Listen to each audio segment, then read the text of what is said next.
Open ka naman. Ito na lang, sabi mo sa akin, mas malaki na sa'yo. Mas malaki lang malaki. Parang nag-aano yung cellphone. Parang dami ng ano. Walang SIM yan. Wala mo. Ayun nga pala, hindi ko lang freebie kung sino. Doon sa ano may SIM card. Hindi na kasi nagpiprevious ng SIM na yun, no? Kasi personal information yun na kasi nilalagay dun pag nire-register. Hindi na siya yung kagaya ng dati na salpak lang ng salpak. Ngayon kasi nire-register. 5'6" na to, no? Yes, ma'am. Walang pink niyan. Wala mo, yan lang po yung kulay niya. Ang bata. Sign. Dito mag-sign mo. Name ang contact number sa picture. Tanga, dapat sa'yo to. Kasi ikaw yung nagan. O ikaw Ako yung... yung warranty pala yun. Ba't sa akin mo binibigay? Saan po ba? Dito ano?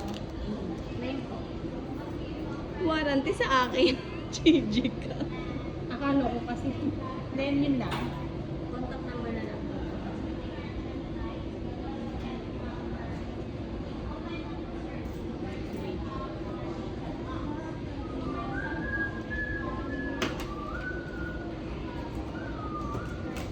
Previous na. Anong freebies? Dapat pala naman ng SIM card. Dapat ito. Power bank yan eh. Try mo yun sa'yo. Lagay mo dito. Saan pa rin? Ayaw, hindi naman. Wala. Baka hindi nakasaksak. Wala. Ma'am, pa-check na lang ako nung yun. Ma'am, ito yung pre-case niyo, ma'am. Yung pre-case na rin naman siya. Okay.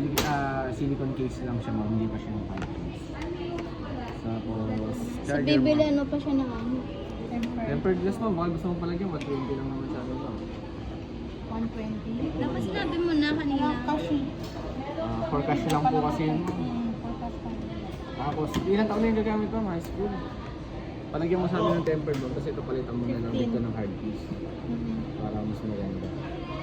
Para sure na safe yung phone. Ma'am, ito ang nag-charge. Okay. Medyo mahal nga lang yung hard piece talaga, pero solid naman yun. Hindi siya nagkakaganto. Mag-charge mo lang dito. Hindi po, ma'am. Sa iPhone lang ba yun? Sira po ata yan, ma'am.